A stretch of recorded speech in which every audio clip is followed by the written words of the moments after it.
Picking up from where we left last video, I said we are going to be talking about expressing breast milk and how to do it, how to observe hygiene.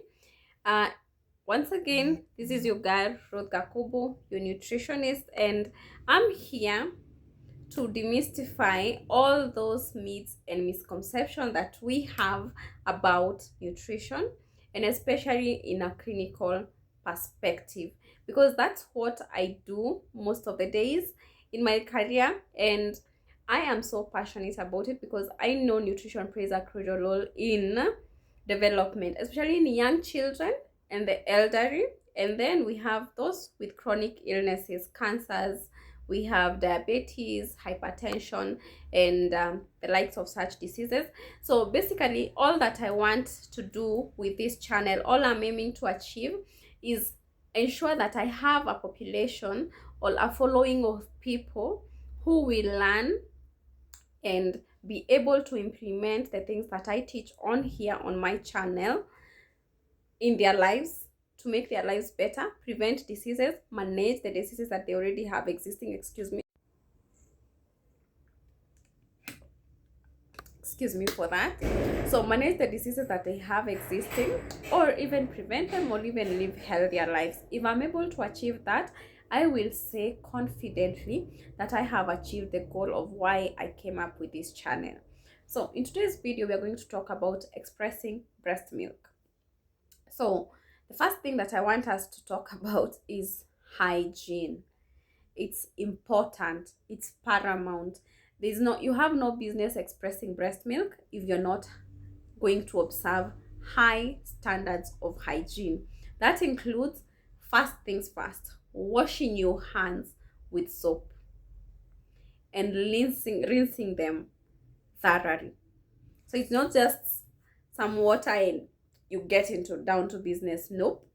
You wash your hands with soap and then rinse them thoroughly, dry them. And then, how do you prepare the utensils that you're going to be using for expressing? There are people who will use a breast pump to express. How are you going to wash it? How are you going to make sure that it's sterile for expressing breast milk? We talk about that in a bit. So, first things first, you can either use a breast pump to express or use your hands. Hands are most effective for first-time moms, and especially when you don't have sufficient breast milk. So it's very important for you to use your hands for starts. But if you have sufficient breast milk as the days progresses, especially after now the milk letdown is increased, you can use your hands. And I don't know how else to explain it other than me showing you. This is what you do. You have your breast, right? This is it. Let's assume the flower here, this is the nipple, the pink part around my nipple area. Let's assume that's the areola. The areola is the black part surrounding, all the darker part surrounding your nipple. So when you're expressing your breast milk, you need to make sure, take two fingers, your index finger and your middle finger, press it above the nipple area. You see it covers the areola, and just above that point, that's where you're going to express. So that's where you place your thumb. And then directly below that, you have your other finger, your index finger, and you can have the rest of the fingers just below that point. The next thing that you do, you push back the breasts to your chest. Okay? You see what I just did? So I'm pushing it back to my chest. After pushing it back to my chest, the next thing that I do is press. You press. You're not moving the hand. You see my hands are not moving. You don't move the hands. So you just press. After pressing, you allow it to empty. Once all the milk is already expressed, you release.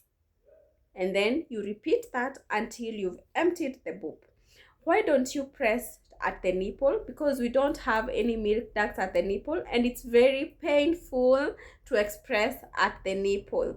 So you want to make sure that you are expressing at least where there is an area with abundance of milk ducts, so that it's easier for the milk to flow.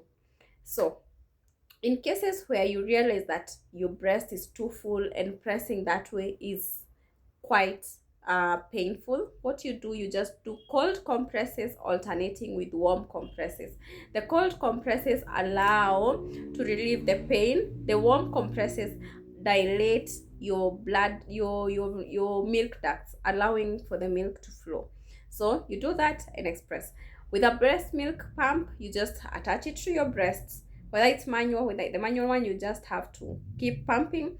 The electric one, you connect it to the power and put it at the best, whatever feels comfortable for you, pressure for expressing the breast milk. So this is how you sterilize your utensils before and after use. Before use and after use. So you wash them with soap and water, and then you boil water in a pot. So you boil water in a pot and then take your utensils. They should be silicone, not plastic. Silicone, ceramic, anything that is not plastic, okay? So you take it once it's washed and dip it in the boiling water for at least 5 minutes. You can make it 5 to 10 minutes. And then after that, you get it out of the water and leave it to dry in a rack and then use it. You do that every time.